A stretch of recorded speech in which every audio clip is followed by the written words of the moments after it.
Where are you now? I'm watching a baseball game with my bro. That's when I became certain. My husband was lying to me. Because his brother isn't in any condition to watch a baseball game right now. Once I realized all of this, I decided to take revenge on my husband. I found unlikely allies for this. My name is Sarah. I'm 27 years old. After graduating from a medical college, I work as a nurse at a university hospital. All jobs are tough, but being a nurse means dealing with people's lives.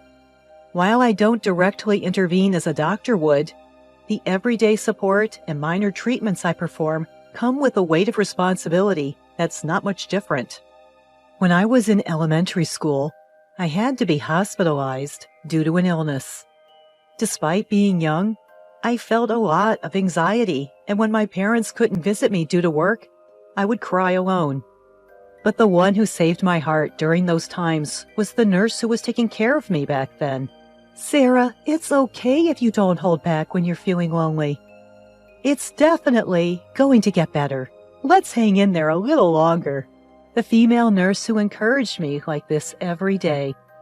Thanks to her, I can say without exaggeration that I was able to overcome the hardships of my hospital stay. After being discharged, I admired her and decided to become a nurse. I studied hard to achieve my dream, and now it's been 5 years since I've become a nurse. The job is certainly challenging, but every time I see a patient smile, I can genuinely feel that I'm glad to be doing this work. I'm fortunate that I can continue my current job. One of the reasons is it's because of my husband Bob, whom I married a year ago. I first met Bob at a party. Once we started talking, we found out that we had a lot in common, and we hit it off pretty quickly. This led to us dating. After 2 years of dating, he proposed to me. I love you, Sarah. You put your heart and soul into everything you do. I want to spend the rest of my life with you. Are you sure you really want to be with me? Why would you even question it? I want to be with you because you're Sarah, so I want you to get married with me. Yeah, I want to be with you too, Bob. So we officially tied the knot a year ago, but there's one thing that's been bothering me. That is, he doesn't get along well with his parents. Ideally, we would have wanted to hold our wedding ceremony when we got our marriage license, but he refused. The reason was simple. He didn't want to have anything to do with his parents. So when we went to pay a visit to his parents to announce our marriage, it was hard to set a date. We somehow managed to pay a visit to my in-laws, but my husband was in a bad mood the entire time, and we only stayed for 30 minutes. We ended up getting married without having much of a conversation with my in-laws. Of course, I'd like my in-laws to attend our wedding ceremony too. So I decided to be honest about how I feel. Bob, can we talk for a moment? What's up? Well, it's about your parents. We also have the ceremony to think about, so I think we should go see them and have a proper discussion. At my suggestion, my husband let out a deep sigh and responded with an annoyed expression. Didn't I tell you before that I don't want to talk about my parents? As far as I'm concerned, I don't care if we don't invite anyone to our wedding. But we should at least invite your parents, Bob. That's enough. If you insist on having family members there, we can just ask my brother. Isn't that good enough? Well, I'd love to have your brother attend, but you're really persistent, Sarah. This is a matter of my family, so please don't meddle too much. With another sigh, my husband left the living room. I was left alone in the room, slumping down on the couch. Staring blankly at the ceiling, I was overwhelmed by a feeling of emptiness. Oh dear, what should I do? It's such a shame that we're distant from my father-in-law and mother-in-law. They're such nice people. I want them to attend the ceremony. What can I do to make him understand? Even after that, whenever I suggested, let's go see your parents, my husband flat out refused.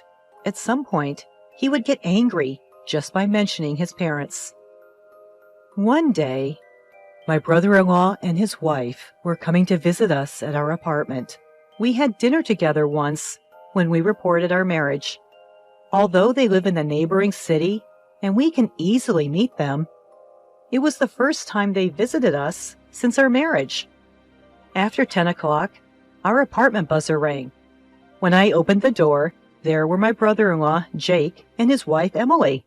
"Hello, Jake. It's been a while." To my greeting, Jake showed a bright smile. "Hey, Sarah. Long time no see. I apologize for dropping by unexpectedly. Hope you don't mind." "Oh, not at all. Bob is waiting inside. Please come in." "Awesome. Thanks. Well, here I come." Following Jake, Emily takes off her shoes. "Hello," she calls out, but there is no response from her. Did she not hear me? Emily. She didn't talk much last time we met either. I wish we could be better friends. As they enjoy some casual chatter while having the cake, the atmosphere begins to lighten. Since they decided to have lunch, I started preparing the meal. As I was getting things ready, my brother-in-law entered the kitchen. "Sarah, I heard from our folks. You haven't visited home since you got married?" Yes, well, it's Bob, isn't it? He doesn't get along well with Dad, right?" "Yes, that's right. I want my in-laws to come to our wedding, but Bob is hesitant." Upon hearing my confession, my brother-in-law makes a troubled face. After pondering a bit, he said apologetically, "I'm sorry. Bob's being stubborn. I wish I could do something about it." "I'm sorry to cause you trouble, brother-in-law." No, I'm the one who should apologize for not being able to do anything. I'll try to talk to Bob about it indirectly." "Really? Thank you. That would be a great help." Meanwhile, my husband and sister-in-law are having fun playing mobile games. Despite my worries, they seem to be enjoying themselves. I started to feel frustrated with my husband. Just as my brother-in-law and his wife were about to leave, my husband spoke up in a low voice. "Hey, what's up?" "Did you say something to my brother?" Why do you ask?" When we were leaving, my brother said, "You should think about Sarah and confront our parents. You were chatting with him while making lunch, right? You stirred up something unnecessary, didn't you?" With a look I've never seen before, my husband glared at me. As I was silenced by the awkwardness, he opened his mouth again. "You know, isn't it unfair to talk to my brother about our parents, knowing that I don't want to be involved with them?" "No, I didn't mean—" I'm turned off. I'm not feeling like doing the wedding anymore. What? With a large clicking of his tongue, my husband left the house. He didn't come back until the next day. Since that day, my relationship with Bob has been strained. Our conversations dwindled to the bare minimum, and the once light-hearted atmosphere was gone. Then my husband's absences began to increase gradually, especially on holidays. He was almost never home, and I started to get suspicious. He's been going out too often. Thinking this, I plucked up my courage to confront him. "Hey, you've been going out a lot on your days off recently. Where do you go?" "Does it matter where? Do I need to report everything to you?" "What's with that tone? Do you have a reason you can't tell me?" Half jokingly, I asked him, and his eyebrows shot up. I didn't miss that moment. In a fluster, he said, I've been going to my parents' house." "Parents' house? Bob's?" "Really? I mean, with the wedding coming up, Sarah wanted my parents to join us, remember?" "Well, yeah. But if that's the case, shouldn't I go too?" No, it's fine. My parents would feel uncomfortable with Sarah around. Anyway, that's the situation, so don't worry about it." My husband ended the conversation almost forcefully. It was an attitude that didn't allow me any say in the matter. After that, my husband continued to visit his parents' house on his days off. I expressed my desire to accompany him, but he never agreed. Then, one day, while I was at work in the hospital, a familiar patient was brought in on an emergency basis. What, brother-in-law? Even when I called out to him, his response was sluggish and his body temperature was high. He was also having mild convulsions. According to the doctor, it's probably heat stroke. I quickly tried to call his wife, but there was no answer. Just continued ringing. I'm sure his wife is a homemaker, so why isn't she picking up the phone? Even though my brother-in-law is in such a condition, what should I do? But panicking won't help. I decided to switch gears and call my husband. However, like my brother-in-law's wife, he didn't pick up the phone. My husband should be at his parents' house today, so I decided to try calling his parents' house. Since our marriage, I have not been able to meet or even properly talk with my in-laws. They might not think highly of me, but I can't care about that right now. When I dialed the landline of the in-laws' house, after a few rings, my mother-in-law picked up the phone. This is Sarah. I apologize for not being in touch for so long, mother-in-law. Oh, Sarah! It's been a long time. Have you been doing well? Yes, thanks to you. I'm sorry, I haven't been able to visit. Don't worry about that. I'm glad to hear you're doing well, Sarah. And is Bob doing well? Yes, he's well. Wait, what? I was taken aback by my mother-in-law's words. My husband should be at his parents' house right now. Confused, I hesitantly asked my mother-in-law, Mother-in-law, isn't Bob there now? Bob? I haven't seen him since he introduced you when you got married. What? I thought he's been visiting almost every week. There's no way. You know Bob dislikes us, don't you, Sarah? My husband hadn't been going to his parents' house. What does this mean? Wasn't he supposed to go back home to smooth things over with his parents in preparation for the wedding? The more I thought about it, the more confused I became. To confirm the facts, I called Bob again. Of course, he didn't pick up at first, but I kept calling persistently, over and over again. After about the 10th call, he finally answered the phone.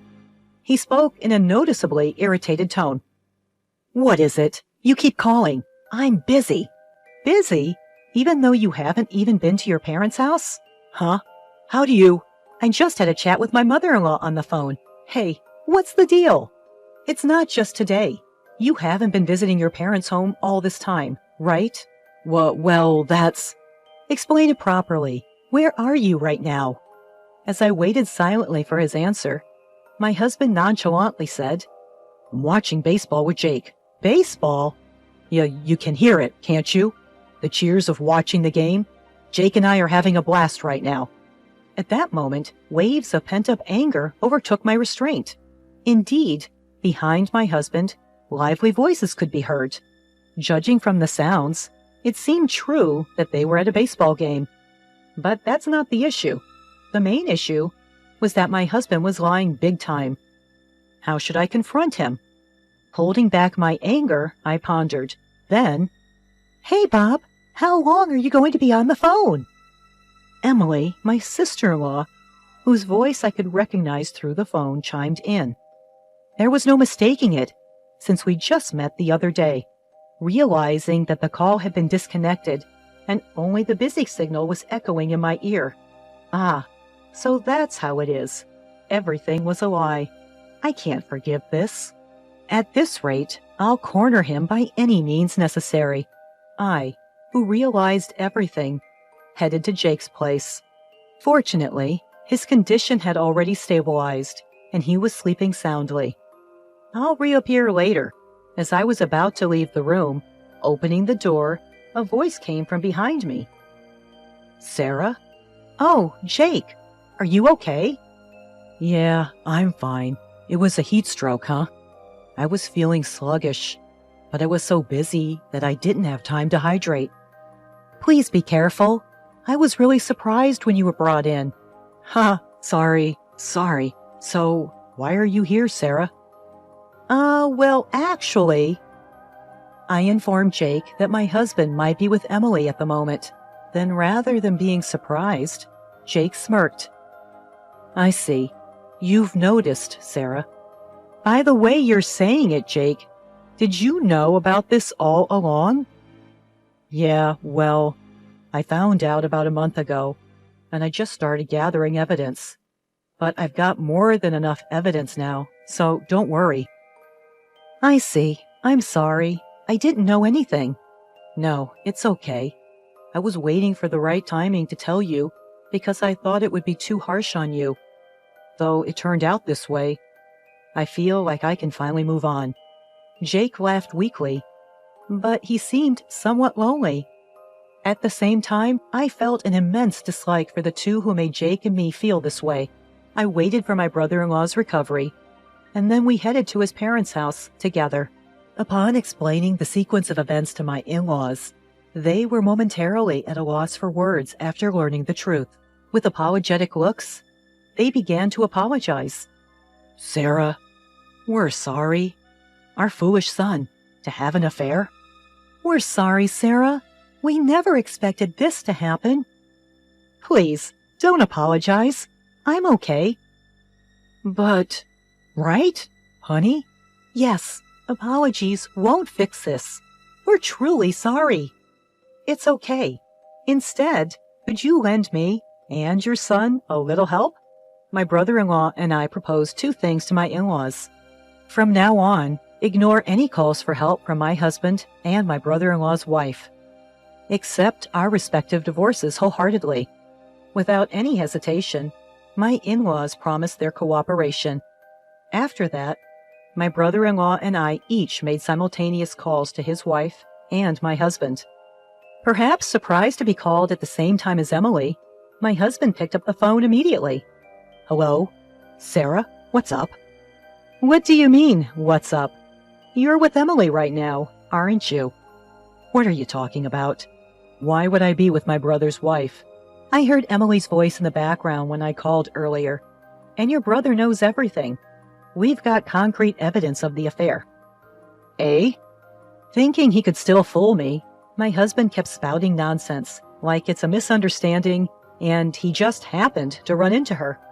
I was fed up with his lack of remorse, and his constant prioritization of self-preservation, even at this point.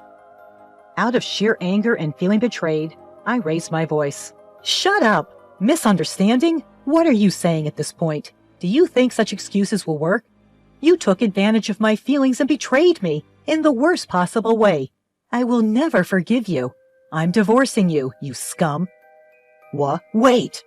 I didn't intend to divorce. What? How dare you say that after cheating on me? Just so you know, I have no intention of getting back with you. You and that woman. I hope you both go to hell. Your parents won't help you anymore. Suffer for the rest of your life, regretting what you've done, you piece of trash.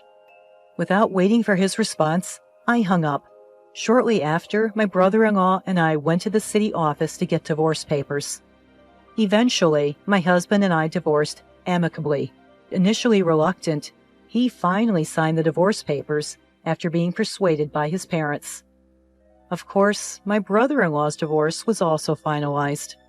We both demanded substantial alimony from them. I later found out that my ex-husband had been involved with my brother-in-law's wife for quite some time. Apparently, he was meeting her during lunch breaks and after work, and their affair was exposed at the worst possible time by their co-workers.